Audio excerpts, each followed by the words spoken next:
পিলখানা হত্যাকাণ্ডের একটি সুষ্ঠু, নিরপেক্ষ ও বিশ্বাসযোগ্য তদন্ত হওয়া দরকার এবং এর পেছনে যেসব কুশীলবরা জড়িত সেটা জাতির সামনে উন্মোচন করা দরকার। এই পিলখানা বিডিআর হত্যাকাণ্ড এবং তদন্তের পাশাপাশি আয়নাঘরের মতো মানবতা বিরোধী অপরাধেও যারা জড়িত তাদেরকেও বিচারের মুখোমুখি করা দরকার। প্রথমেই আজকের এই দিনে আমরা যারা 2009 সালের 25 এবং 26শে ফেব্রুয়ারি কথিত বিডিআর বিদ্রোহের নামে যে সমস্ত সেনা অফিসারকে পরিকল্পিতভাবে হত্যা করা হয়েছে তাদের আত্মার মাগফিরাত কামনা করি।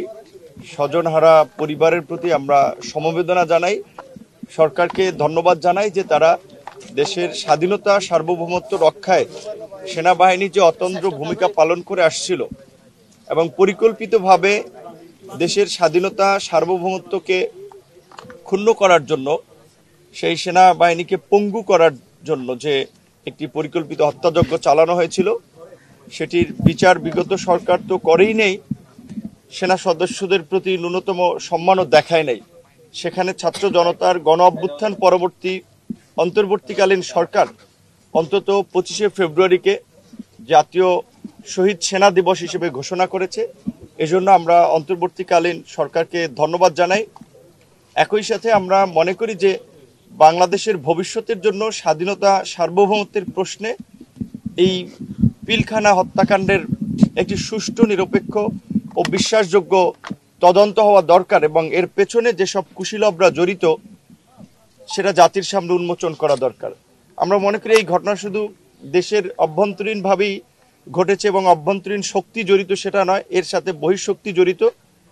তার দৃশ্যায়ন এবং বিভিন্ন ঘটনা আমরা 2009 সাল পরবর্তী সময় দেখেছি।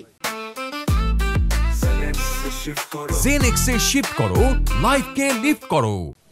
একটা স্বাধীন সার্বভৌম গণতান্ত্রিক রাষ্ট্রকে কিভাবে একটি ব্যর্থ অকার্যকর রাষ্ট্রে পরিণত করা যায় তার জন্য 2009 সাল থেকে পরবর্তী সময় বাংলাদেশের বিভিন্ন প্রতিষ্ঠানগুলো আপনারা দেখেছেন ধ্বংস করা হয়েছে, গণতন্ত্রকে হত্যা করা হয়েছে এবং দেশে একটা একদলীয় শাসন কায়েম করে কার্যত বাংলাদেশকে একটি ভিনদেশী করদ রাজ্যে পরিণত করেছিল।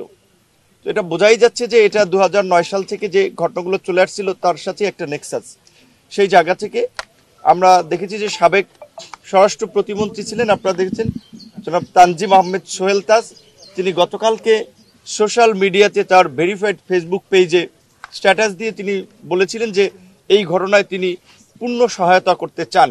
এটি আমি মনে করি এই সময়ের এই তদন্তের জন্য এবং জাতির সামনে সত্য উন্মোচন করার জন্য একটি সহায়ক ভূমিকা হতে পারে, যেহেতু তার এতদিন পরে তিনি হলেও মুখ খুলেছেন, কারণ তিনি ওই সময় স্বরাষ্ট্র প্রতিমন্ত্রীর জায়গায় ছিলেন, তিনি নিশ্চয়ই এই ঘটনার অনেক কিছু জানেন এবং এই ঘটনার সাথে কিংবা এই ঘটনাকে আড়াল করার জন্য, ধামাচাপা দেওয়ার জন্য, বিশেষ করে আপনারা জানেন যে বেশ কিছু নিরীহ নিরপরাধ বিডিআর সদস্যদেরকেও কিন্তু অযথা দীর্ঘদিন ধরে কারাগারে রাখা হয়েছে, তাদের কয়েকজন মুক্তি পেয়েছে, এখনো অনেকে মুক্তি পায়নি।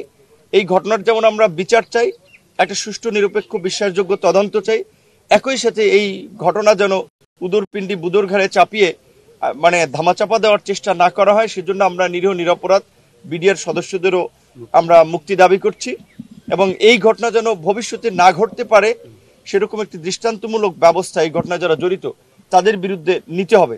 আপনারা একটা বিষয় লক্ষ্য করেছেন, বাংলাদেশের এই জাতির ঐতিহাসিক সংকটগুলোতে সেনাবাহিনী সবসময় জনগণের পাশে এসে দাঁড়িয়েছে, জনগণের কাতারে এসে সামিল হয়েছে। 1971 থেকে শুরু করে 75 কিংবা 90 কিংবা সর্বশেষ 2004, আপনারা যদি বাংলাদেশের ঐতিহাসিক পরিবর্তনের প্রেক্ষাপটগুলো লক্ষ্য করেন, প্রতিটি প্রেক্ষাপটেই দেখবেন যে সেনাবাহিনীর একটা সাহসী ভূমিকা এবং জনগণের সাথে ছিল। আমরা দেখতে পাচ্ছি এখন কিছু কিছু মহল সামরিক বাহিনীকে এই গণ অভ্যুত্থানের অংশীজনদের মুখোমুখি দাঁড় করানো কিংবা সামরিক বাহিনীকে নিয়েও নানান ধরনের একটা প্রোপাগান্ডা ছড়াচ্ছে, বিভ্রান্তি ছড়াচ্ছে। এটি আমাদের দেশের জন্য মঙ্গল হবে না। আমরা সেটির বিষয়ে দেশবাসীকে সতর্ক করছি এবং একই সাথে সেনাবাহিনীর এই 2024-এও যে জনগণের প্রতি তাদের যে সংহতি এবং জনগণের কাতারে এসে যে তাদের দাঁড়ানো, এই সেনাবাহিনী, সাহসী সেনাবাহিনীকে আমরা অবশ্যই ধন্যবাদ জানাই।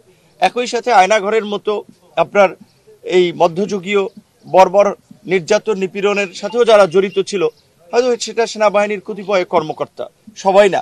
এই পিলখানা বিডিআর হত্যাকাণ্ড এবং তদন্তের পাশাপাশি আয়নাঘরের মতো মানবতা বিরোধী অপরাধেও যারা জড়িত তাদেরকেও বিচারের মুখোমুখি করা দরকার। ইতিমধ্যেই তাদের কয়েকজনকে গ্রেপ্তার করা হয়েছে।